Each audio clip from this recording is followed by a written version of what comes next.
Bismillahir Rahmanir Rahim. Nahmaduhu wa nusalli ala Rasulihil Kareem. So inshallah today we're going to go through three terms: Mubham, Shaadh and Mahfuz. Okay. So Mubham comes by itself and Shaadh and Mahfuz are interlinked.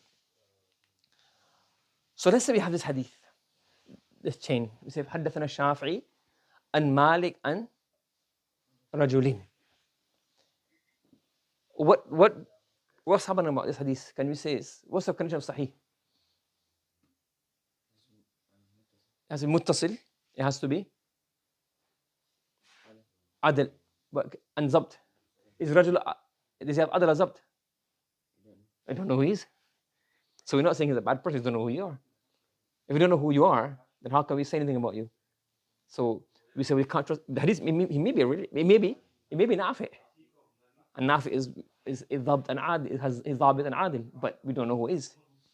So if you don't know who the person is, we can't pass a judgment on him. So therefore we have to say, well, sorry, the hadith is da'if. Not because it's wrong, but we can't verify it's right. So then it's called mubham. There's all the more details of mubham, but for now this is enough information. That's all that he's mentioned in Al-Bayqooniyyah. Are you following? So mubham, abhama yubhimu ibham, to be vague, obscure. Yes? So let's say within the first half of the poem to the second half. Wa mubhamun ma fihi rawin lam yusam. So a mubham is a narration in which the narrator has not been not been named. So if the rawi has not been named, this is called a mubham. Correct? Understood? And this is going to be da'if because it doesn't have adl or zabt, or we can't prove it's zabt or adl. So therefore, we preserve it. It may come in useful some other time, but we can't verify its authenticity. Is that clear to everybody? Quite obvious? Yes? Okay. Now here, look at this. We have Ibn Uyayna rahimahullah. Okay? So Ibn Uyayna rahimahullah, he narrates from Amr ibn Dinar. Amr ibn Dinar narrates from Awsaja. And Awsaja is a freed slave of Abdullah ibn Abbas radiyallahu ta'ala anhu. So you have Ibn Uyayna from Amr ibn Dinar from Awsaja. And Amr ibn Uyayna is zabt. He has adala and zabt. So Amr ibn Dinar. And then we have Abdullah ibn Abbas radiyallahu anhu, who narrates from Rasulullah sallallahu alayhi wa sallam. Okay? We have another hadith, Ibn Jurayj. Ibn Jurayj is also thiqah. He's also ta'amuz zabt. So they're both ta'amuz zabt. And he also narrates the same chain. You follow? We have another narrator, his name is Hammad ibn Zayd. He's also ta'amuz zabt. He narrates from Amr ibn Dinar. He narrates from Awsaja ibn Abbas, the Mawla of Abdullah ibn Abbas. And he narrates without taking Abdullah ibn Abbas' name. He narrates taking it as what? So this hadith, the top hadith in green, what is that? In terms of marfu', maqtu' or mawquf? It's marfu'. It's marfu'. And is it muttasil or not muttasil? It's muttasil. And this one, is it muttasil? The bottom one in red. What is it? It's mursal. Okay? So what do we have? We have ta'amuz zabt. Another name for ta'amuz zabt is what? Thiqatun. What is it? A thiqah, meaning a strong, reliable rawi. He's thiqah. He is thiqah. What does thiqah mean? What kind of zabt? Ta'amuz zabt. And he's also thiqah. What does thiqah mean again? So all of these should be what? Sahih, isn't it? This hadith is this sanad, and the matan, we don't need the matan, same matan. So this sanad is a hadith, this is hadith number 1. Hadith number 2, because remember every hadith and every matan is a different, yes? Hadith number 3. Now all 3 hadiths have what? The conditions are met. Well, not all the conditions met. In all of them we have muttasil. Yes? So from here to here is muttasil, isn't it? From here to here. So there is ittisal. There is adala of the rawi, the zabt of the rawi. And then what? But what do we have problem? What do you say? What does shaadh mean? There's contrary evidence. So even though Hammad ibn Zayd narrates from Amr ibn Dinar from Awsaja, so he is saying that Awsaja, the Mawla of Abdullah ibn Abbas, is saying what? That Rasulullah said, this narration, hadith number 3, is not quoting Abdullah ibn Abbas. Abdullah ibn Abbas is not being quoted. It's mursal. But you have 2 thiqa rawi saying that no, Abdullah ibn Abbas' name was mentioned. So what happens now? I told you it shouldn't have shudud, it shouldn't have illa. There's a shudud, meaning what? There's a stronger evidence. Two people are saying, no, Abdullah ibn Abbas's name was mentioned. And one person is saying Abdullah ibn Abbas's name is, what would a judge say in court? Who would you trust? Two people are saying that, and two people are trustworthy. We say probably Hamad ibn Zayd, he made a mistake. He's probably a mistake on his behalf. Because it's same Amr ibn Dinar, but he's saying Abdullah ibn Abbas radiallahu anhu was not taken. He's saying it is taken. So we will say this now. This is called what? The top hadith is called what? Mahfuz. Not Mahfuz, it's called what? It's called Mahfuz or Ma'ruf. What is it? We can again mix it into them. It's called Mahfuz. What is it called? Mahfuz. And this bottom one is called what? Shadh. So this is going to be da'if. We say that this had taken this just number 3, hadith number 3, even though the words are the same. But the hadith of Hamad ibn Zayd, from Amr ibn Dinar, from Awsaja, Mawla ibn Abdullah Abbas, this is shadh. It is not mursal. What is it? Marfu'. And it's muttasil. It is muttasil. Well, both are marfu', but it's muttasil. Do you understand? Everybody following online? Do you understand? Yes, online, everybody following?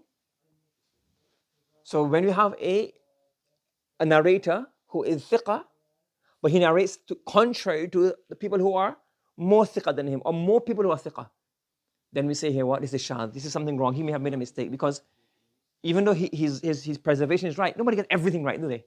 The human beings. So evidence tells us that he made a mistake in here. So despite him having dhabt and adala, we will say there's an error on his behalf in here. Are you following? Yes? Everyone understand? Online, everybody following? Yeah, the matan is the same of both hadiths. No, what we're saying here is, even though the matan is the same, so we don't have any question on matan, because hadith number 1, hadith number 2, they are. But remember, we look at each hadith not only at the matan, not only the text, we look at everything. So in this scenario, we have the same matan.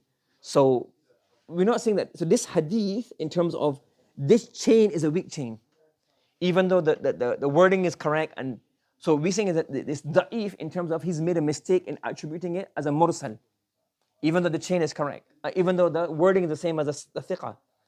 So, and da'if doesn't mean that every single aspect of it is wrong. Da'if means that, well, this aspect of Abdullah, the Awsaja saying it's a mursal, or Awsaja narrating as a mursal is incorrect. So the da'f is the incorrectness, is not in the matan. Remember, the da'if can come in many aspects. So the weakness in this hadith and the error in this hadith is the irsal. It's not mursal. It is what? Muttasil. Are you following? Do you understand what I'm saying? Because remember that we don't. The only aspect is not only the matan, is other aspects of the hadith as well. So the irsal aspect is wrong, or is incorrect it's based on the evidence that we have in front of us. Okay. This is what he says here. وَمَا يُخَالِفُ ثِقَةٌ فِيهِ الْمَلَأ. Mala means here mala'un. You know mala'un? قال الملأ, the jama'ah, the group. So it's really mala to ma'rif qismani tala. This is now point number 21.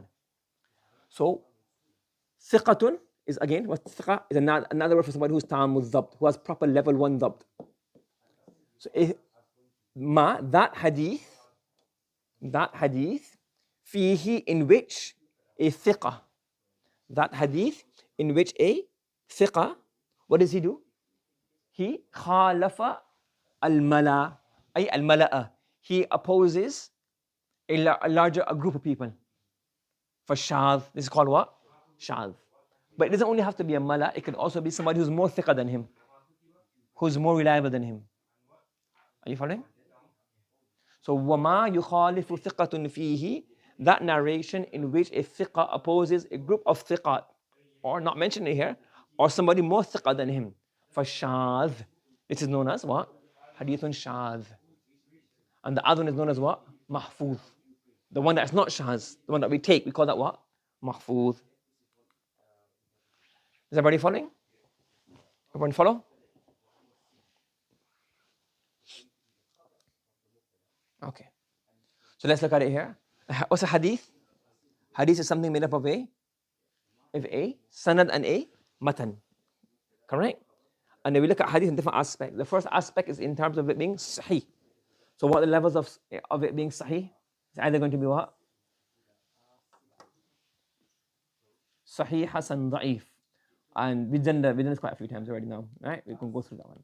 Then, بِاعْتِبَارِ مَنْ أُضِيفَ إِلَيْهِ, according to the person who's being attributed to, it can either be what? Hadith, what? Marfu or mawquf or maqtu'. Marfu means it ends with Rasulullah sallallahu alayhi wa sallam. Mawquf means it ends with a sahabi, and maqtu' means it ends with a tabi. The next person, بِاعْتِبَارِ تَعَدُّدِ رِوَايَتِهِ, according to the number of people who narrating this hadith. What can it be? Start from the top, the largest number. What's it going to be? Mutawatir. What does mutawatir mean? So many people narrating it that there's no need to analyze the chain, because there's so many people narrating it. And then if many people narrate it, but it's not mutawatir, what's it called? Mashhur. And if two people narrate it, there's a minimum of two people in each tabaqa, each layer, each level. What's that called? Aziz. And if only one person narrates it at one point, what's that called? Gharib. Good. Next person.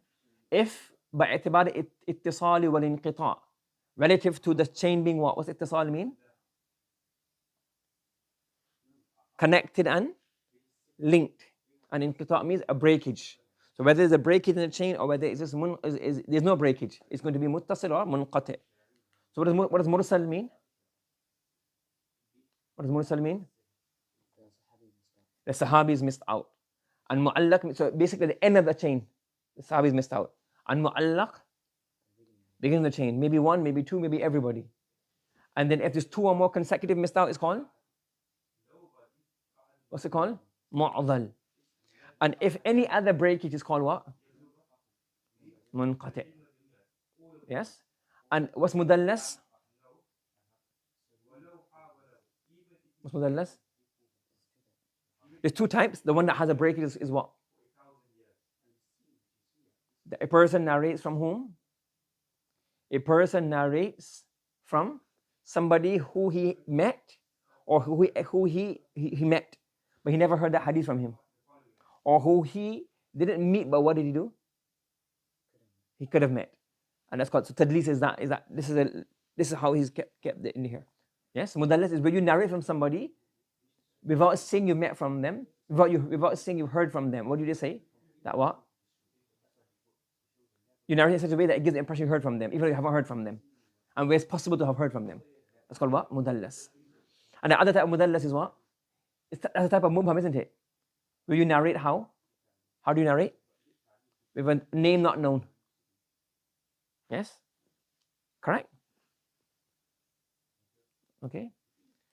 Okay. Then we said here, you can, what about the types of the sighatul ada? Ji, come on online. The sighatul, anyone online? Sighatul ada? What does sighatul ada mean?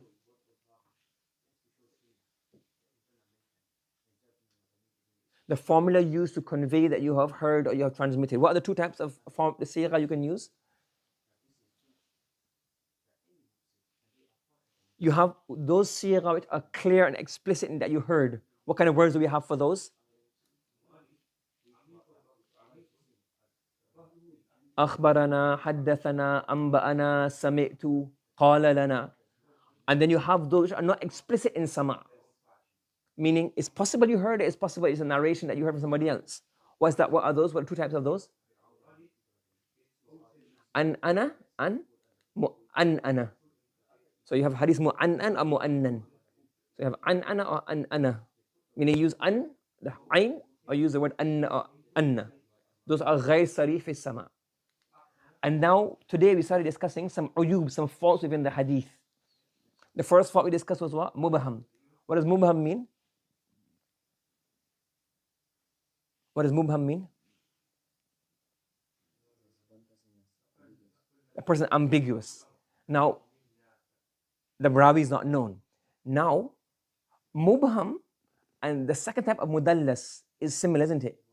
Kind of. One is, he's not named at all, and mudallas is his name with a different name.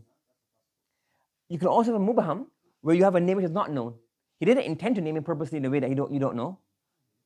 So it's possible in a mudallas that he picks a name you don't know on purpose. But it could also be mudallas can also be a mubham depending on intention. If he says a name, we don't know the name. You get what I'm saying? That could also be mubham, couldn't it?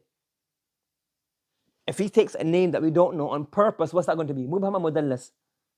Mudallas. If he takes a name that we don't know, that we don't know the person by that name, but it's just common, but we didn't know about it, what's that called? Mubham. And if it's no name at all, rajul, what's that going to be also? Mubham. You following?